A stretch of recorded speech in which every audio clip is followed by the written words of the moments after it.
skill shortages exist and that they matter to our economic success and competitiveness in the future, we're going to turn now to look at literacy skill shortages, their nature, what kind of people have what kind of problems, what it would cost to fix these problems, and what the ensuing benefits would be.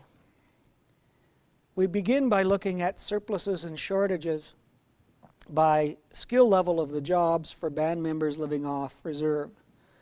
What we see in this chart is that there are a large surplus of level 1 people for whom there are no level 1 jobs. There's also about a 5% surplus of level 2 people, more level 2 people than there are level 2 jobs, and shortages of level 3, 4, and 5 people to fill level 3, 4, and 5 jobs. Similar situation for band members living off reserve in Newfoundland. About a 10% surplus of level 1 people, about a 5% surplus of level 2 people, and a 10%, over 10% shortage of level 3 workers. And finally, for other Aboriginals living off reserve, mostly Inuit people living in Labrador, the similar pattern with slightly different percentages, but surpluses at level 1 and 2 and shortages at level 3, 4, and 5. If we take this utilization story and push it down to the level of individual workers by comparing the skills of the people in specific occupations with the demands of those occupations, we come up with the startling result that 1 out of every 2 workers in the province, Aboriginal and non, are in literacy skill shortage. These workers in shortage are more likely to hurt themselves on the job, they're going to be less productive, have more absenteeism, and be in worse health. And so it's a serious economic problem. A little better than 30% are in literacy skill balance. This is good on the face of it, but workers who have just the amount of skill they need to do their job in terms of literacy don't have any cushion that they can use and rely upon should literacy skill demands rise, as we expect. And finally, slightly less than 20% have a literacy skill surplus, so they have skills that the economy is not currently using. Finding a way to use those skills would precipitate earnings growth and productivity growth that the province desperately needs.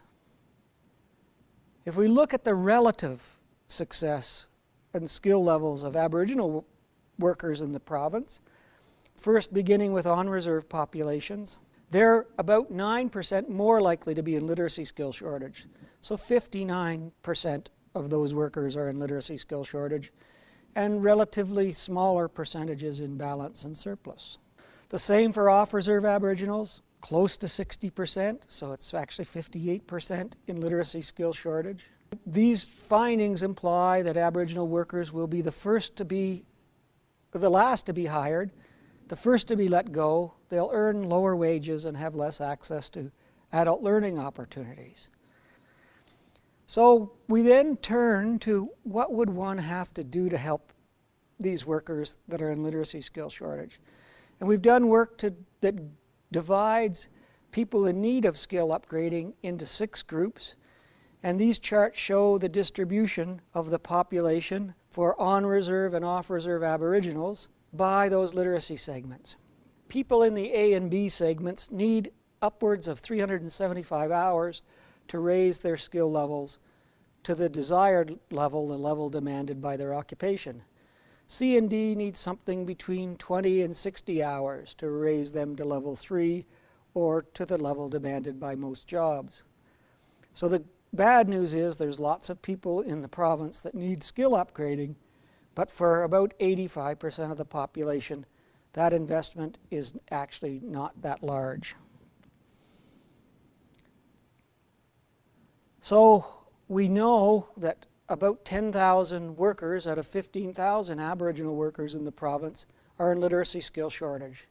And the overwhelming majority of those workers are in segments C and D, who need a very small investment in order to eliminate their literacy skill shortages.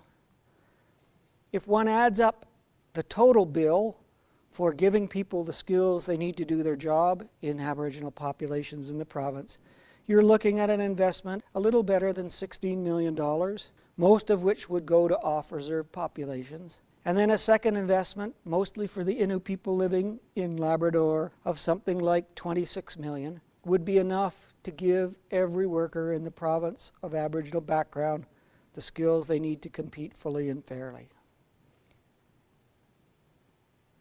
These investments would drive productivity growth in the communities in which the workers live, and that productivity growth would translate into much higher earnings on an annual basis in all of the years following the investment. Those increases in earnings would themselves translate into rates of return on the initial investment of anywhere between 100 and 271%, very handsome returns by almost any measure. So having established that literacy is economically important, particularly for Aboriginal populations in Newfoundland and Labrador, we wanted to do some work to show where those resources, those investments, would best be made. I'm going to start with a literacy map of Happy Valley Goose Bay, and in this map, places that are red and yellow and orange have higher percentages of people with level 1 and 2 skills, and areas that are green, dark green or light green have lower percentages. And you can see that where Happy Valley Goose Bay is, it's dark red, so it has very, very high percentages of adults at level 1 and 2, some 47.7% in fact. So public policy makers and the people dividing up the money for literacy skill upgrading would be best to locate their services and allocate most of their money to those places. Okay, so in conclusion, what have we established? We've established that literacy is fundamentally important to Canada's economic development and social progress. We've also established that it's going to become more important in the future as Canada tries to make its way in a fiercely competitive global economy. For Newfoundland to compete in that global economy and to compete with the other provinces and territories, it's going to have to invest in upgrading its literacy skills. In relative terms, Newfoundland's Aboriginal peoples are much less skilled and therefore subject to much more disadvantage. So a priority needs to be put on eliminating their literacy skill shortages. Undoubtedly, our evidence says that that will be expensive, but it will pay handsome dividends to the individuals involved, to the communities in which they live, and ultimately to Canada's ability to compete. So thank you. Want to know more about literacy? Go to any of the following websites shown on the screen: the website for Data Angel, the website for Statistics Canada, the website for Bow Valley College, or the website for the Canadian Council on Learning. You'll find out about how important literacy is to Canada's future economic competitiveness and our collective well-being. Thank you.